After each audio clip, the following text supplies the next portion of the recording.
Welcome to POLITICAT. I'm Alex Harrison.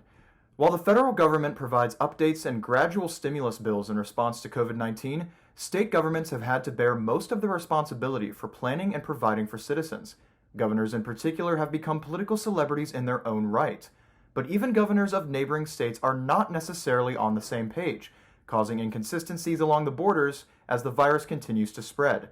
To illustrate this, here's a comparison between the responses of Kentucky Governor Andy Beshear and Tennessee Governor Bill Lee.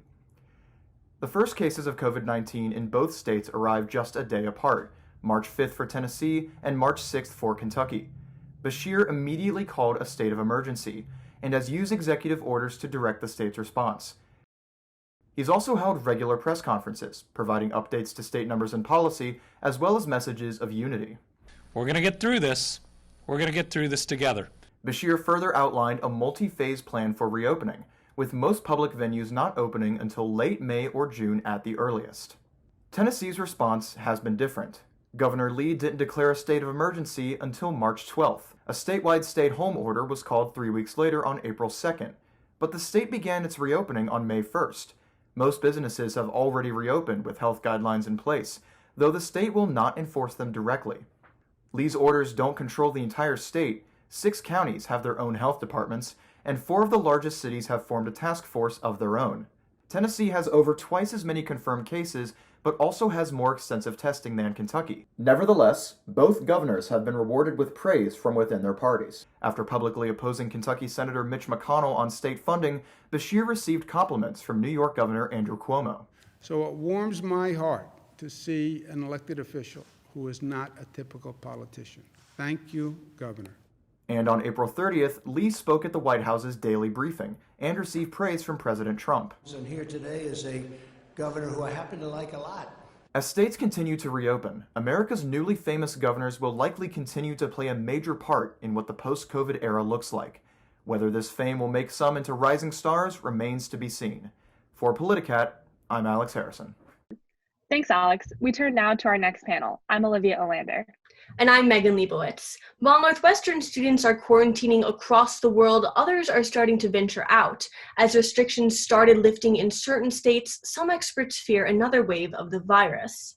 We checked in with Susie Vasquez and Simone Perez, former politics reporters for Medill News Service, about their experiences in their hometowns. Susie lives in Cypress, Texas, outside Houston, and Simone lives in the city of Moline in downstate Illinois. So just to start us off, we wanted to ask you both about your personal experiences being at home. Susie, just to start with you, have you gone out since Texas started to reopen, and what have you seen out there? So I don't go out a lot, but I have gone out just like a few times to like pick up coffee or like go to the grocery store. Now that everything is like open at 25% capacity, like I'll go to coffee shops and like pick up a coffee, and I'll see people like sitting at tables and stuff. Like with their friends, not wearing masks. And Simone, what's it like being in a state that still has one of the strictest orders in the country, Illinois, but also bordering Iowa, which never had a statewide stay-at-home order? Yeah, it's like a tale of two cities, really. It just depends. I mean, and like we're like one regional economy, so our it's odd having one half of the economy open and the other not being open. But you can definitely tell people in Illinois take it seriously because our county is like right behind Chicago in like the per person or whatever rate of like growth with COVID. But people will not wear masks. People will say we need to open everything, and as it gets nicer too, people are starting to go more out and go to drive-thrus to get food or like social distancing with their neighbors on porches and stuff. But overall, people are taking it seriously. So, Susie, what have you seen from people our age specifically in terms of responding to the state's shutdown and now reopening? Harris County, which is the county I live in, has like the highest amount of cases in Texas and the highest amount of deaths. And like our judge, Lena Hidalgo, like she's a Democrat, and she put in basically like a mask order and said like you could get fined for $1,000, and like the governor of Texas basically like voided that and was like, we recommend wearing masks, but like if you don't wear one, like nothing's gonna happen to you basically. And I think that's why like a lot of people haven't been wearing them, because it's not really required. But I would say like people my age, I think, take it more seriously than like older people. Like I think a lot of people's parents, like a lot of adults that I know, just like don't really understand like why you have to wear a mask. I would say being your age, from what I've experienced, hasn't had much to do with it. It's really been a very partisan pandemic, really. I mean, it's almost like we're like you're either in one reality where this virus is a big deal and you're gonna trust Dr. Fauci and the other medical experts telling you to wear masks and to stay inside and don't interact with other people.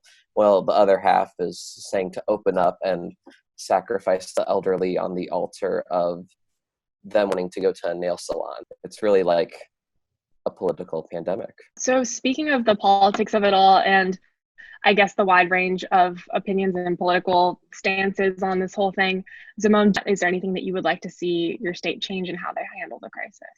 I fully agree with Governor Pritzker. I do believe that we need to do a better job of helping the economy, because also, it's good to shut everything down, but people also need to work. People need to pay their rents and pay their mortgages and feed their kids and pay for school like us. And so we do need to understand the balance of the economy versus public health, but always I think public health should come first. And Susie, same question. Your governor has lifted a lot of the restrictions. What are your general thoughts on that, I guess? I think it's pretty upsetting. The Harris County judge, like Lina Hidalgo, I think she's done a great job, and like she's tried to do a lot to keep Harris County safe, like whether that be through saying that like you're going to get fined if you're not wearing a mask, and like setting up contact tracers, and also just like advocating for Texas to like stay closed for longer, because at the point when we started reopening, I don't think we had even reached our peak. And basically like everything she's been doing has just had like so much pushback from our governor, Greg Abbott, and him just like voiding all the things she's doing to try and like keep us safe. And it was kind of like, okay, if we're going to reopen, then at least everyone should be wearing a mask. And even that, he was like, no, we're not going to force people to do that. And so I think that's been upsetting. Both of you were previously politics reporters for Medill News Service. What do you think the impact is of having different responses across states and counties rather than one cohesive federal response? As people begin to go to Georgia to get haircuts or go to Iowa to eat, like I know people are going to start doing here, then they come back to their residents and their states and interact with their states' residents. I feel like it's just going to balloon. And without a cohesive federal response, when really instead of making suggestions to states to follow these guidelines for reopening, just saying, oh, take it if you want, I feel like we're really just going to see cases go up. And by the time it's over, hundreds of thousands of Americans are going to die. And Susie, same question for you. What do you think the impact is of having multiple different responses across states and counties as opposed to one federal response? It makes sense that like there would be like different guidelines, that there would be like, like some states would kind of go back like earlier than others. But at the same time, I think there are like issues with it, especially like with the federal government like taking a back seat and like seeing the way some states are responding like to coronavirus, and like making decisions that maybe aren't like best for like the health of everyone in their state. And I think that's like where it gets tricky, is like how much can we like trust like each individual state to like make the best decision to bring this entire pandemic like to an end as soon as possible. For our last question, just to bring it a little closer to home, in an email on May 11th, President Shapiro said the university is looking to reopen on-campus activity in phases. Students right now are living across states, obviously, with a variety of different orders. So what do you think is the best way to bring students back onto campus and to reopen safely? Susie, let's start with you. I just can't imagine us like going back in the fall. Like, I don't think it's plausible to do it like in a safe way, just because like there are students from like all over the country and all over the world, and we just like don't know where things are going to be in September.